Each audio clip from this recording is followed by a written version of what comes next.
Have you ever had your mind go completely blank in the middle of a conversation? That moment of panic when you suddenly have nothing to say? It's not just you. And it's not because you're boring. The conversation paradox is that we actually have too many things to say, not too few. Your brain constantly generates thoughts, but most get filtered out before reaching your lips. This filter is what's making you go blank. Every time you think, that's too random, or they won't care about that, you're strengthening this filter. The more you worry about saying the right thing, the fewer options your conscious mind has available. Imagine someone mentions they just got back from vacation. Your mind generates dozens of responses. Questions about the trip, comments about your own travel plans, observations about their tan. But your filter kicks in. The tan comment seems shallow. The joke might fall flat, and suddenly, blank mind.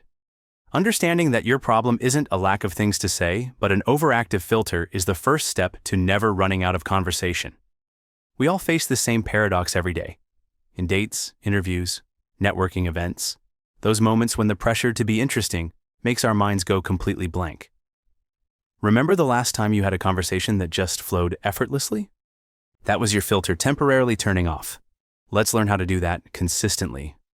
Chapter 1. The Stop Overthinking Principle. What if I told you that overthinking is killing your conversations? That your attempt to say the perfect thing is exactly what's making you say nothing at all? Let me introduce you to the Stop Overthinking Principle. The principle is simple. Say what comes to mind within 3 seconds. After 3 seconds, your filter kicks in and starts rejecting perfectly good conversation material. This isn't about blurting out inappropriate thoughts. Your basic social awareness still operates. It's about bypassing your second-guessing system. We treat casual coffee chats like we're being interviewed for a top-secret government position, as if one boring comment will disqualify us from human interaction forever. When you implement this principle, the boring things you say often lead to the best conversations. Why? Because they're authentic, unexpected, and uniquely you. Someone mentions they love dogs. Within 3 seconds, you might think, I wonder what kind, or my neighbor has a dog that barks all night. Don't analyze which is most interesting, just say one.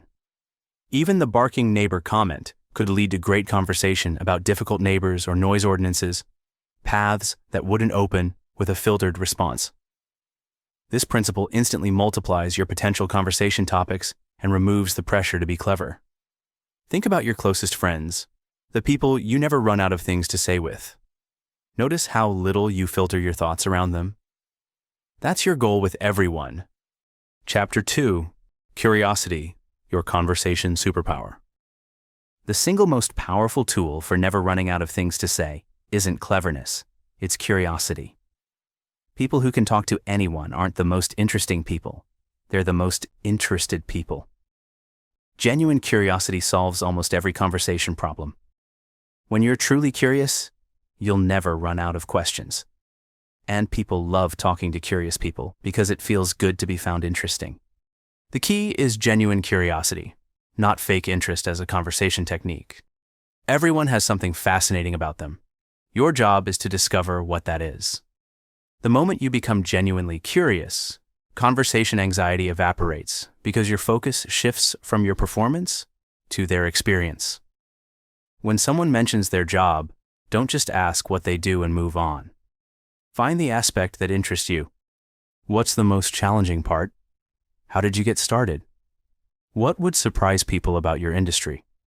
These questions come naturally when you're curious, and they open doors to deeper conversations that go far beyond the initial topic. In a world where most people are waiting for their turn to speak, the person who listens with genuine curiosity becomes magnetic. People remember how you made them feel, not what you said. Remember the last time someone showed genuine interest in your life or work? How good did that feel? That's the gift you're giving others when you lead with curiosity. Chapter 3. The Art of the Follow-Up Question. The secret weapon of great conversationalists isn't having a lot to say. It's knowing how to ask follow-up questions. Master this skill, and you could talk to a wall for an hour. Well, if the wall had interests and opinions. Follow-up questions transform a basic exchange into a deep conversation. The magic formula is: listen, identify details, dig deeper. Instead of jumping to your related experience, stay with their topic longer. Most people switch topics too quickly out of conversation anxiety. But truly satisfying conversations explore subjects with some depth before moving on. Follow-up questions require zero preparation because they're generated from what the other person just said. If someone says, "I just got back from Italy," the basic response is, "How was it?" But the follow-up master asks, "What was your favorite city?" Then, "What made Florence stand out?" And then, "Was it the architecture that impressed you, or something else?" Each question goes one level deeper, showing genuine interest while making the conversation incredibly easy to maintain. We've all experienced those maddening conversations where someone asks how your day was, then immediately launches into a 20-minute monologue about theirs without a single follow-up. Don't be that person. By mastering follow-up questions, you shift responsibility off yourself and create space for the other person to share more. This makes you instantly more likable while simultaneously reducing your conversation workload, a true win-win social strategy. Chapter 4. Conversation Threading. Never run out of topics. What if you could turn one conversation topic into 5 new directions? That's exactly what conversation threading does. It's like having a conversation GPS that always shows you the available paths forward. It transforms how we communicate. Conversation threading is identifying multiple potential topics within what someone just said. In every response, people offer several conversation threads you can pull on. If someone says, "I just got back from hiking in Colorado with my brother, though the weather wasn't great," there are at least 5 threads: hiking, Colorado, their brother, the weather, or travel in general. By mentally noting these threads, you always have backup topics when one direction runs dry. It's like having conversation insurance. I want you to try something the next time you're in a conversation. Actually listen for all the possible directions within what someone just said. You'll be amazed at how many there usually are. Imagine someone says, "I've been working on a website project that's taking forever because my client keeps changing requirements." You could ask about the website itself, how long forever is, what changes the client wants, how they deal with difficult clients, or explore their broader work. By tracking these threads, you'll never face that dreaded, "Now what do I say?" moment. Have you ever been talking to someone and suddenly realized the conversation has completely stalled?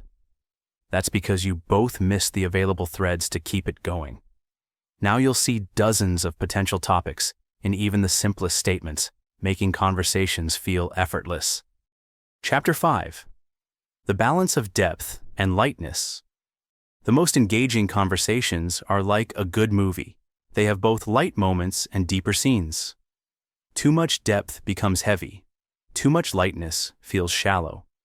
Mastering this balance is how you create memorable interactions that leave people wanting more. Great conversations dance between depth and lightness. Depth creates connection, while lightness creates enjoyment. Most people err on one side, either keeping everything surface level out of fear or diving too deep too quickly and creating discomfort.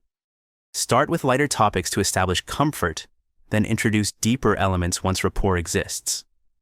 When a topic gets too heavy, learn to pivot to something lighter to release tension.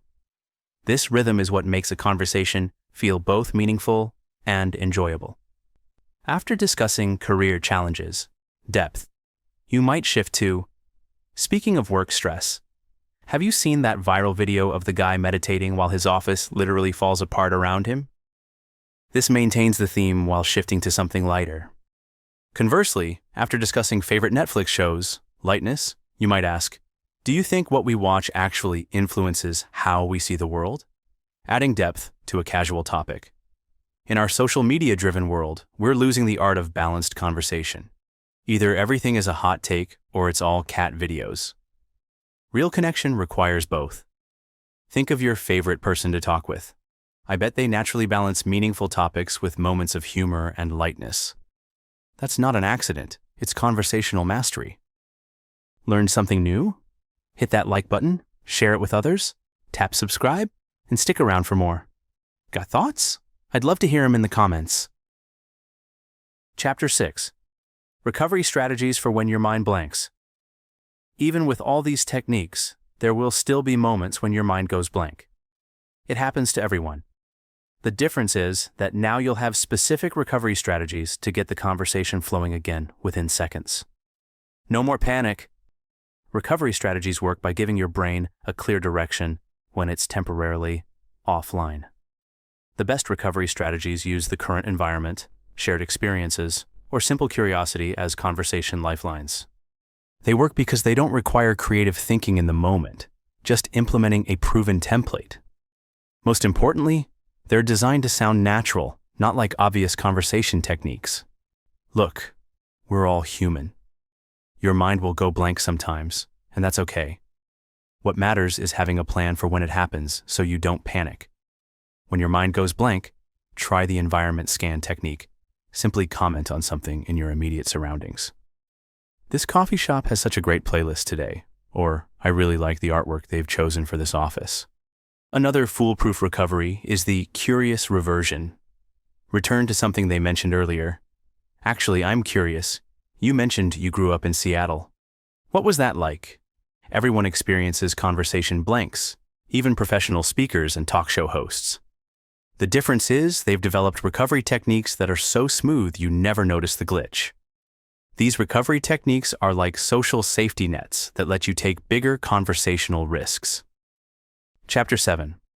The Conversation Emergency Kit. Every great conversationalist has a secret weapon, a mental emergency kit of go-to topics and questions they can deploy when needed. It's not cheating, it's preparation. And I'm going to give you the ultimate kit right now. A conversation emergency kit contains versatile topics and questions that work across most situations. Your kit should include current events, non-controversial, entertainment, travel, food, technology, and aspirational questions. The most effective emergency questions balance universality with uniqueness, common enough that everyone can answer, but interesting enough to generate engaged responses. Keep 5 to 7 of these ready at all times, refreshing them periodically so they don't become stale. Instead of the generic, "What do you do?" try, "What's been keeping you busy lately?" Instead of "Seen any good movies?" try, "What shows are you currently watching that you'd recommend?" Rather than "Have any trips planned?" ask, "If you could teleport anywhere for just 24 hours, where would you go?" These questions work because they're accessible to everyone, but invite more interesting and personal responses. Having this emergency kit eliminates conversation anxiety because you know you'll never completely run out of things to say. Chapter 8.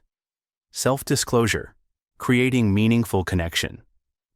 The fastest way to deepen any conversation is through appropriate self-disclosure. When you share something genuine about yourself, you create an opening for the other person to do the same. It's conversation alchemy, turning small talk into real connection. Self-disclosure works through the principle of reciprocity. When you share something slightly personal, it creates safety for others to match your level of openness. The key word is slightly. Increase disclosure gradually, not dramatically. Move from facts to opinions to feelings. For example, from "I'm from Chicago," fact, to "I love Chicago but wouldn't want to live there again," opinion, to "moving away was actually really difficult for me," feeling. This progression feels natural and allows the other person to match your depth without discomfort. Instead of just saying you enjoyed a movie, add, "It actually reminded me of my relationship with my sister. We had that same competitive dynamic growing up." This small personal revelation opens the door for them to share about their family dynamics.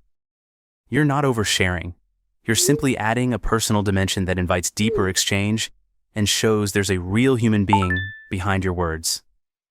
In a world where we have hundreds of digital connections but still feel isolated, the ability to create genuine conversation through appropriate self-disclosure is more valuable than ever. Chapter 9. The Perfect Exit. Ending conversations gracefully. Knowing how to end conversations well is just as important as knowing how to sustain them. A graceful exit leaves a positive final impression and sets the stage for future interactions. Yet, most people bungle this crucial conversational stage. The perfect exit has three components: positive affirmation, genuine reason, and future bridge. The positive affirmation acknowledges the value of the interaction. The genuine reason provides a non-personal explanation for ending. And the future bridge maintains the connection beyond this single conversation. Remember, all conversations must end eventually. A good exit isn't a conversation failure. It's the natural conclusion to a successful interaction. And mastering this skill removes the pressure to indefinitely sustain every exchange. We've all experienced those painful conversation endings that leave everyone feeling awkward. The trailing off, the false promises to catch up soon, the obvious relief when it's over. Instead of an abrupt, "well, I should go," try, "it's been really great learning about your photography projects." Positive affirmation. "I need to head out for another appointment." Genuine reason. "But I'd love to see some of your work sometime. Maybe you could send me a link." Future bridge. This formula works in professional settings, social gatherings, or even with strangers, and always leaves a positive impression rather than an awkward feeling. By mastering graceful exits, you complete the conversation skill set. You now have the tools to start conversations, sustain them, recover when they stall, and end them positively, making you a fully equipped, confident communicator in any situation. Let's recap what we've covered. You now understand that running out of things to say isn't about lacking interesting thoughts. It's about excessive filtering. You've learned to implement the 3-second rule to bypass overthinking. You know that genuine curiosity is your greatest conversation asset and that follow-up questions can extend any discussion. You've mastered conversation threading to always see multiple pathways forward. And you have concrete strategies for recovering from mind blanks, creating deeper connections through selective self-disclosure, and ending conversations gracefully.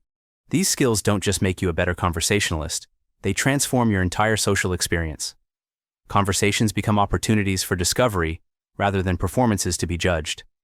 Social anxiety diminishes as your confidence in your conversation abilities grows. And most importantly, you create more meaningful connections with the people around you, because real conversation is the foundation of real relationship. So go out there and start talking. I guarantee you won't run out of things to say. At least not mostly.